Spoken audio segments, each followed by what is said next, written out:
Welcome back to Caffeine Confessionals. I hope you're having an amazing day, and if you aren't, let's try and make it a little better. If you clicked on this video, you probably know we're going to be ranking the top 10 elimination upsets in MTV challenge history. Now, I don't know about you guys, but eliminations are my favorite part of the challenge because at the end of the day, what it becomes is 1v1 or 2v2. There are no corners to hide. You are forced to compete and fight for your life in the game. We have seen so many players become legends and make their name in the elimination arena where they dig deep and find something within themselves that sometimes they didn't even know they had. And of course, some of the most exciting eliminations are the upsets. When a layup, who everyone thought was going to lose, proves they have way more in them. When a David takes down a Goliath and does the impossible. There have been so many great elimination upsets that reducing this list down to 10 is extremely difficult. But before we do, it's important to note that context matters. For example, some people would consider Derek Kosinski beating Joss Mooney in Vendettas a big upset because of the massive size difference between the two,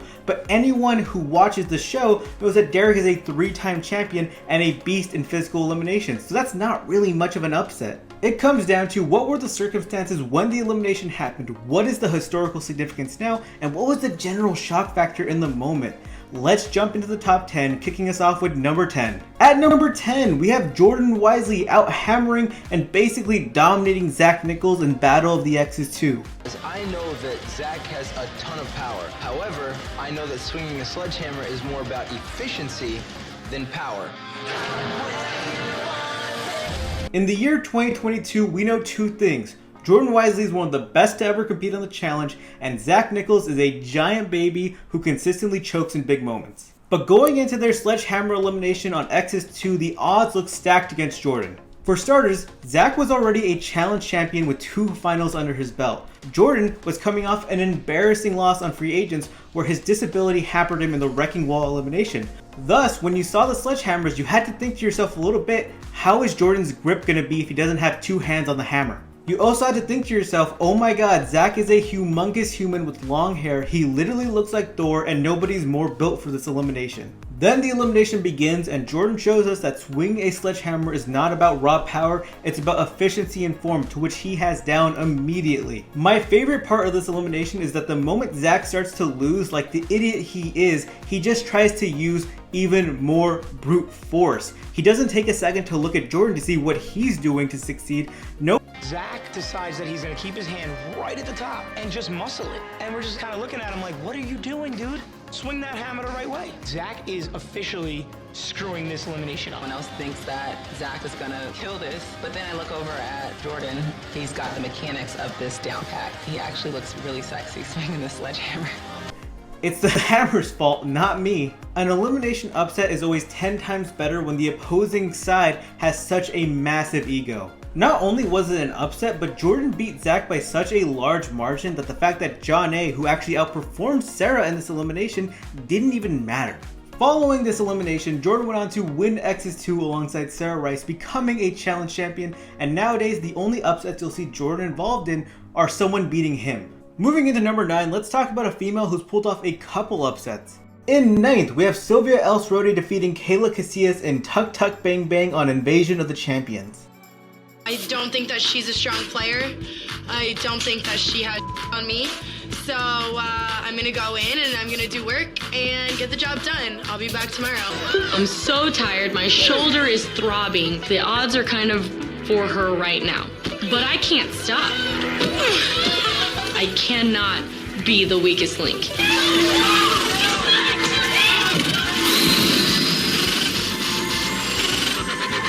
A lot of people watching are going to say out loud, how is an elimination between 2 rookies this big of an upset? And what it comes down to is context and shock factor. For starters, this elimination is a classic example of how you can't judge a book by its covers, or hell, even its first few chapters. Kayla was someone who instantly made a splash on the challenge with her polarizing personality, her willingness to hook up, and most importantly, her super fit body and physique. Within the first 30 minutes of Invasion, Kayla is running into the ocean in her bikini with her abs and muscles on full display, looking like a total fitness model. That first episode defined how fans would view Kayla in the moment, as she went into a headbanger elimination against Marie Rhoda and put on an impressive display of physicality, speed, and cardio. Not only did Kayla look good, but she proved to be able to take a hit and give one out too.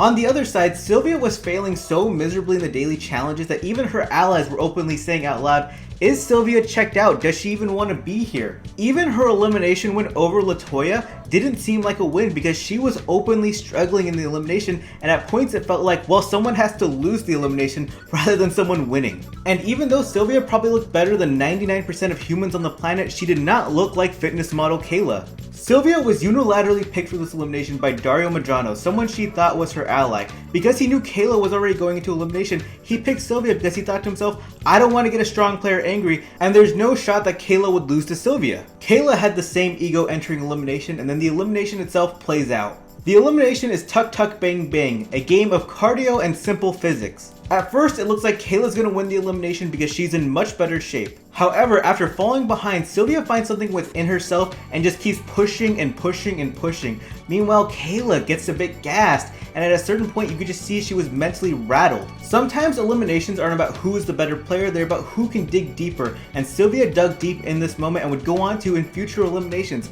like against Tony and Bananas on Final Reckoning, like against Melissa on Vendettas. You look back at this elimination and you realize, regardless of the outcome, Kayla was set to be a big star for the next couple years. Without this win, I don't know if Sylvia ever gets cast again, which is crazy to say out loud as she is now a literal challenge all-star. So don't judge a book by its cover and don't think Sylvia is weak because she will beat you in elimination. Let's move on to a historic elimination upset that included a couple vets and a couple rookies. In 8th, we have Jillian Zobarowski and Pete Connolly becoming the first players to ever eliminate Darrell Taylor alongside Cara Maria on Fresh Meat 2. That's it.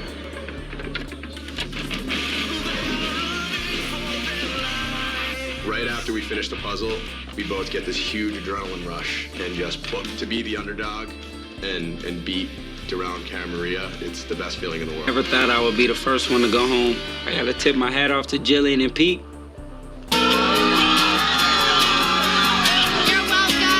Darrell Taylor is most known for being the only player in challenge history to win 4 straight challenge championships, which he did so at the start of his career. It looked like he was going to win 5 straight championships on the ruins until a fight with Brad Fiorenza led to his DQ. Still, entering Fresh Meat 2, Darrell had gone 5 straight seasons without ever losing an elimination. His chances of continuing that streak looked even better when he had the #1 overall pick in the Fresh Meat draft and took the athletic Cara Maria Sorbello. Everyone in the house saw how stacked this duo was, so they all decided, hey, let's throw them into the first elimination of the season. The team they had to face in elimination was Pete Connolly and Jill Zobarowski.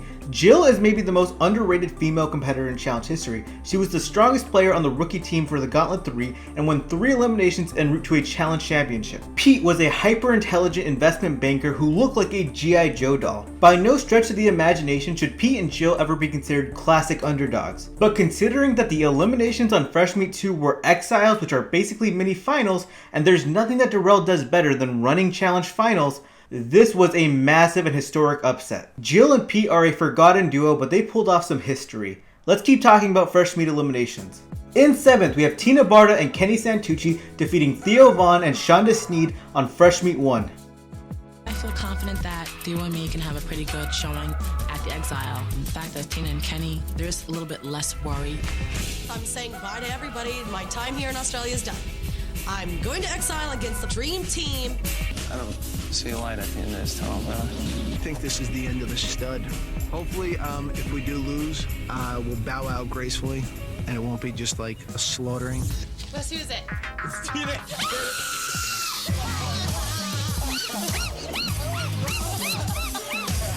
Tina Barta is a challenge legend and Kenny Santucci is a 3-time champion and former face of the challenge. How could them beating a stand-up comedian and a girl we never ever saw again that was wallpaper be an elimination upset? Well folks, it's gonna sound crazy to say out loud, but at one point in time, 17 years ago, you could make the actual argument that now moderately famous comedian Theo Vaughn was the best player in challenge history. Seriously, go back and look at Theo's track record. He did 3 seasons, went to the final of each, won the championship of 2 of those seasons, and the season where he didn't win a championship, he had the best daily challenge stats of any player in the game. Theo had a killer social game, a natural ability in the daily challenges, and actually trained for the show when a lot of people weren't. His partner Shonda didn't get much of an edit, but she was actually super athletic. She had the second fastest 40-yard dash time of any person in the fresh meat draft. And when I say the second fastest, I don't mean the second fastest female. She was the second fastest player overall. Their opponents, Tina and Kenny, were looked at as a bad team as they were struggling in all the daily challenges. They had zero chemistry.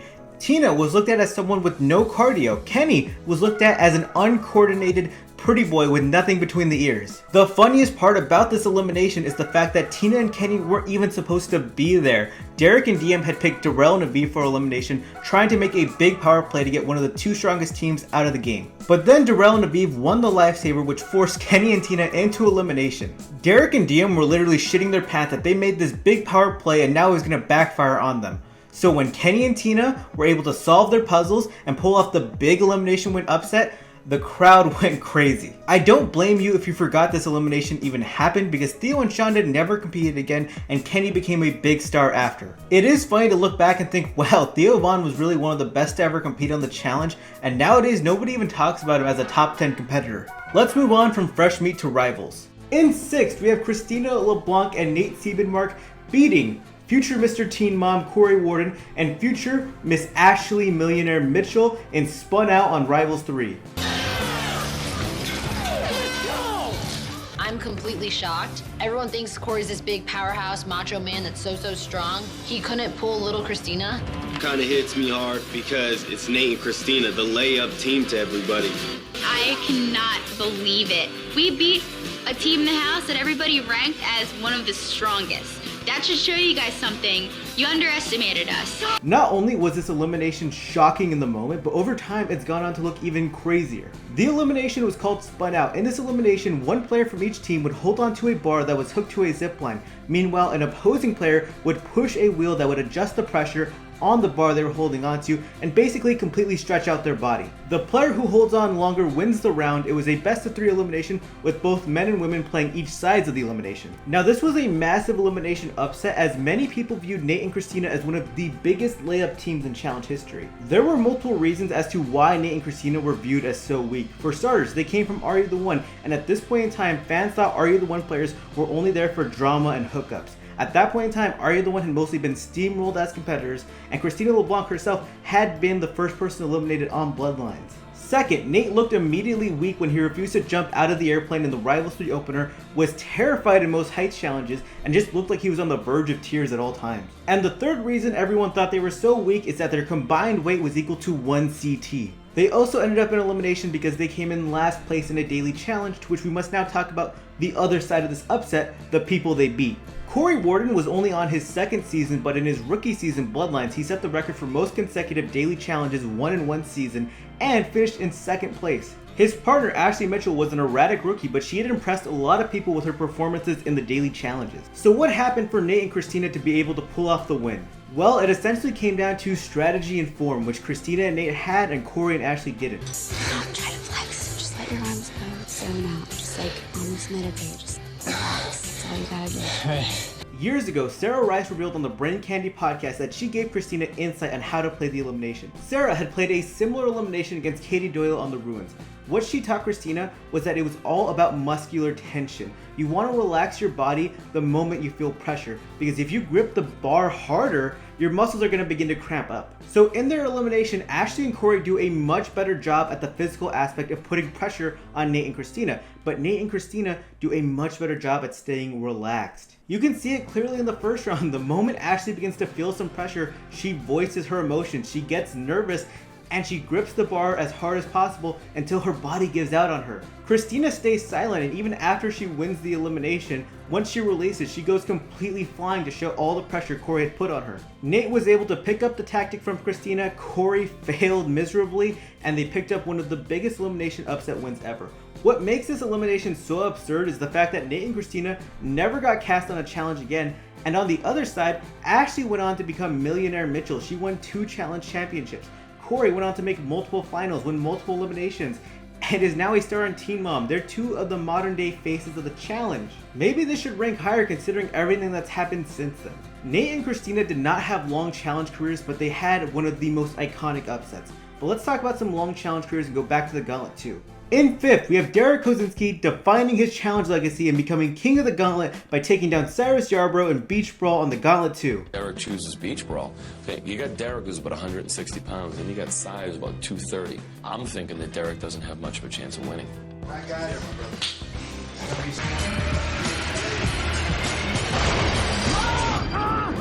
It's just really amazing to see a little guy use his leverage like that and manhandle a big dude.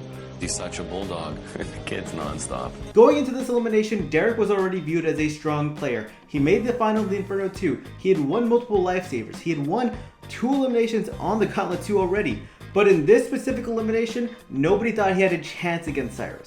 The elimination was Beach Brawl, a simple elimination where you had to wrestle your opponent outside of a ring. The first player to do so 3 times gets the win. So it's not just getting lucky once, you had to thoroughly beat your opponent. The size difference between these men was massive. Derek was weighing in at about 5'6", 155 to 160 pounds. Meanwhile, Cyrus was about 6'1", 220 pounds and a whole lot of man. This is where context matters because in 2022, we have consistently seen smaller players get one up on larger opponents. Except during this time, eliminations were still relatively new and physical headbanger eliminations were extremely new. We had never seen such a stark contrast in size between 2 opponents with the smaller guy winning. Derek played this elimination extremely intelligently. He got low, he used leverage to his advantage, he made size a power for him. In this moment, Derek set a precedence for both himself and players in future generations. It's not just about who's the bigger player in certain physical eliminations, it's about who's an athlete, who has the right strategy, and at the end of the day, who has more heart. This elimination made thousands of people Derek fans for life. Now let's talk about someone who pulled off an upset who really shouldn't have fans. In 4th place, we have Camila Nakagawa ending Laurel Stuckey's dominant elimination win streak in Not So Fast on Invasion of the Champions. I think my biggest claim to fame right now is that I've never lost an elimination. So I am 8-0. I think that's pretty impressive, to be honest. There's very few people that actually have never been sent home from the game, so I take pride in that. First loss ever.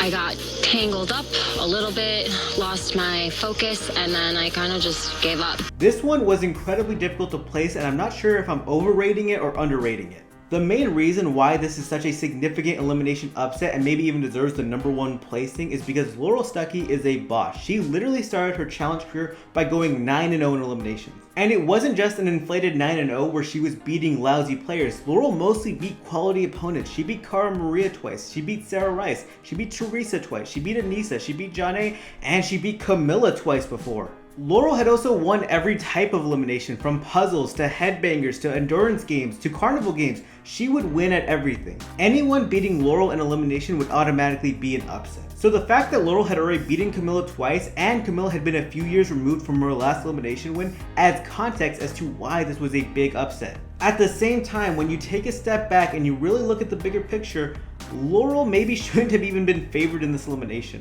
The elimination they played in Not So Fast is a heavy cardio-based elimination. Camilla has some of the best cardio in challenge history. She also went on Invasion in the best shape of her life.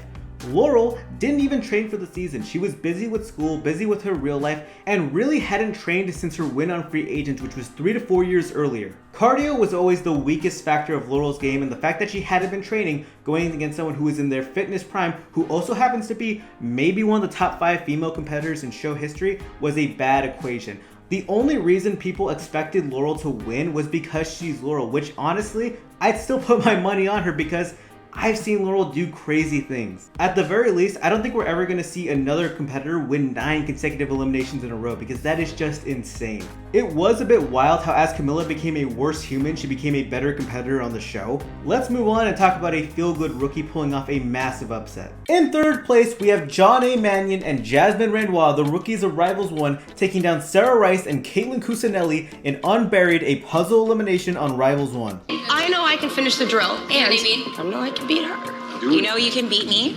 At what? Everything? That's some stuff, I think. If we win and... Excuse me. When we win and come back to that house...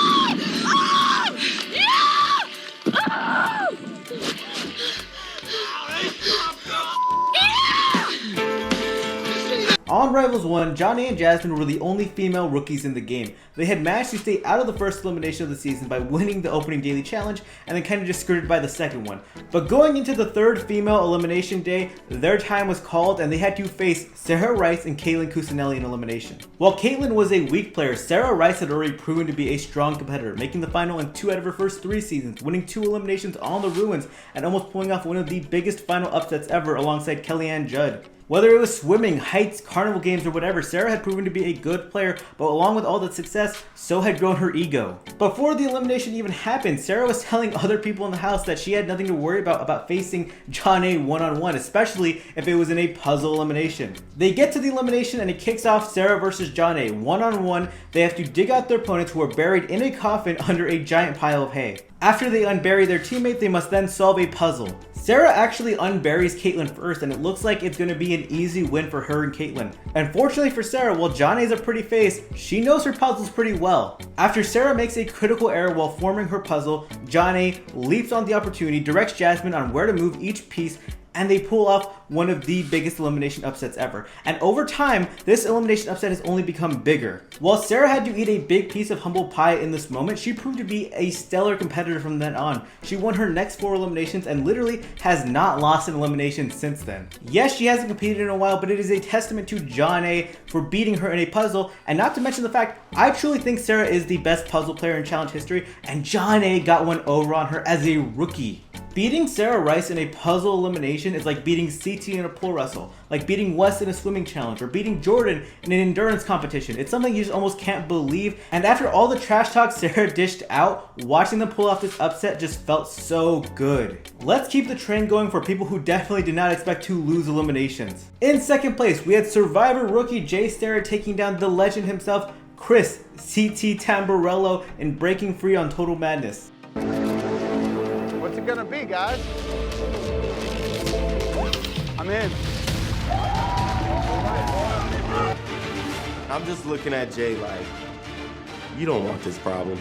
Nobody in their right mind would want to go against CT. And he is just winding and knotting these ropes up so much. I mean, it's gonna be really annoying to untie. And Jay's kind of looking like he doesn't have a strategy at all. Oh my God. Oh! This is crazy! This boy just sent CT home!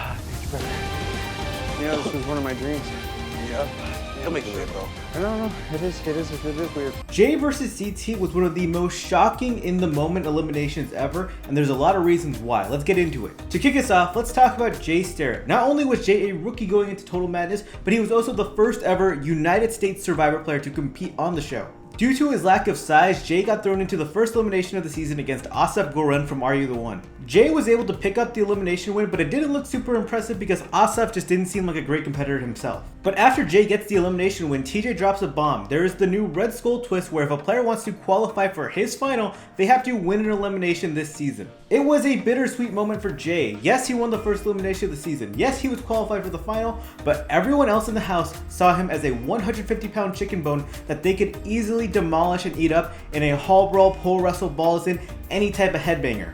The next daily challenge with a men's elimination day, we saw all the men put their best effort forward because they wanted to face Jay in elimination, including CT himself, the winner of the daily challenge. All CT wanted was to get the easiest Red Skull and then coast to the final and win. When they got to the elimination arena and saw it was an elimination similar to Not So Fast, CT thought to himself, well, I beat Darrell Taylor, one of the top 5 competitors in challenge history, in this same elimination on Invasion.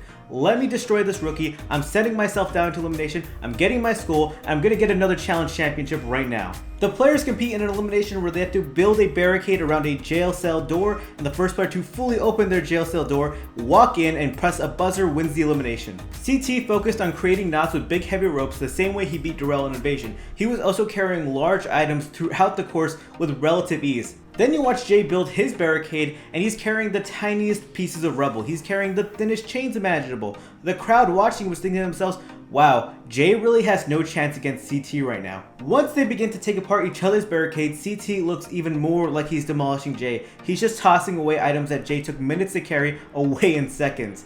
CT looked like Godzilla. Then suddenly out of nowhere, ba-boom, Jay opens the door and wins the elimination. So how did Jay win this elimination? Well, remember, you had to fully open the door in this elimination. Jay compiled a bunch of tiny little rocks right in front of the door opening to act as doorstops to keep CT from fully getting it open. It was an ingenious move by Jay, and after being able to unlock CT's master lock, he opened his own door and pulled off one of the greatest upsets ever. Up to this point, CT had never cleanly lost a one-on-one elimination in his challenge career with a physical aspect to it. His loss to Bananas on Free Agents was in a puzzle, and his loss to Brad on the Duel 1 was due to a DQ. So the fact that CT lost an elimination to a rookie who he threw himself into face because he thought it would be a free red skull, oh my god, it was just a crazy moment. And remember, this elimination aired during April of 2020, literally at the beginning of the pandemic. This was probably the most exciting moment in sports for a good few months. This moment made Jay Sterick a lifelong challenge fan favorite, and also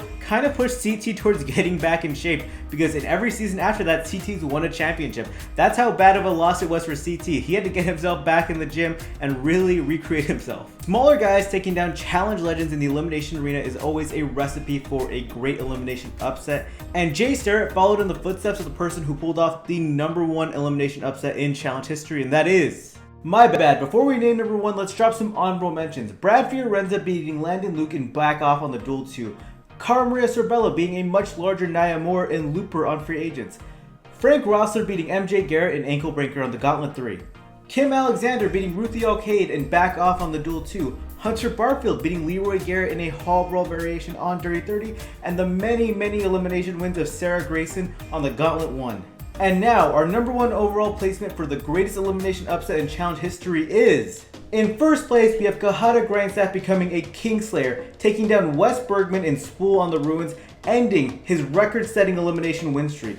Let's dive straight into the context to explain why this is the biggest elimination upset ever. Wes Bergman started his challenge career on an unbelievable streak. In his rookie season, Fresh Meat 1, Wes was partnered with Casey Cooper, someone who was regarded to be one of the worst players in challenge history. Despite this, they managed to win 5 eliminations together, made it to the final, and finished in 3rd place. While some poked holes into the legitimacy of Wes's elimination wins, he completely silenced those doubters the next season when he faced off against Elimination King Derek Kosinski in a famous pole wrestle where Wes prevailed. Wes went on to then win the season and have a spotless 6-0 elimination record. Wes decided to walk out on top. He then retired from the challenge, and that's crazy to say because Wes is still competing in the year 2022, but at one point in time, Wes was retired for a few years. Which is why Wes's return on the Ruins was such a big deal. He was a monolithic character returning to the game, and he had conflict with everyone on his team. There's more to be said about Wes's Ruins season and the conflict between him and Kenny, but that's not for this video. At a certain point, he was ready to go into every elimination and take down everyone on the challenger team. He had won 2 eliminations already on the Ruins prior to his elimination with Kahada. Now let's talk about Kahada. Kahada Grindstaff was on his 2nd season coming out of the Real World Sydney. He is an exceedingly nice guy, a true gentleman, and super duper funny. Not to mention, Kahada is a great competitor in the daily challenges. He is exceedingly mobile, has a good sense of balance, and is super strong for his size. The guy used to build houses, so puzzles, carnival games, and heights, those all come easy to him. However, on the challenge, if you aren't the biggest guy, sometimes people will just put you in elimination because they want to see you in a pole wrestle or a hall brawl. I genuinely believe that when it comes to the challenges themselves, Kahada is just as good of a player as an MJ Garrett, a Corey Warden, or a Joss Mooney, but because of his lack of size and his kind of demeanor, people perceive it as weakness. Wes definitely underrated Kahada himself as he picked him as his elimination opponent and then pretended like he felt bad that he'd have to eliminate Kahada after taking his girlfriend. And a fun side note to this whole story is the fact that Wes was dating Kellyanne Judd at this time, who had previously dated Kahada on the Real World Sydney. I'm going to go after the easiest win, which is definitely Kahada. Not for the money situation, but for the fact that he's really starting to annoy me. Wes has a long running line of beating the dog out of people at this game. Wes sends people home just as fast as he changes his underwear every day. It's just like, man.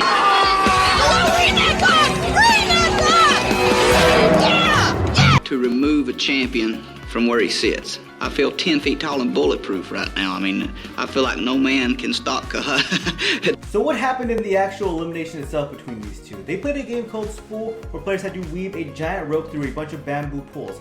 It was an elimination that required strategy, agility, and cardio. To which Kahada, the layup in Wes's eyes, turned out to be more nimble on his feet, have better endurance, and just have the form down immediately. The best part of this elimination was the fact that as it was going on, you could see Wes realize he isn't going to win, and he starts questioning himself, like, what's going on? How am I losing to this guy? How is this happening? The moment Kahada rings the bell and wins the elimination, he becomes a challenge legend for life. People already liked Kahada for his personality, but beating the guy with the biggest ego on the planet who looked unstoppable in eliminations cemented his place in challenge history. If Kahada doesn't pull out this win, I wonder if he ever gets cast on the show again, but also you have to wonder, if he doesn't win, what happens to Wes's challenge legacy? Wes literally started his challenge career 8-0 in eliminations.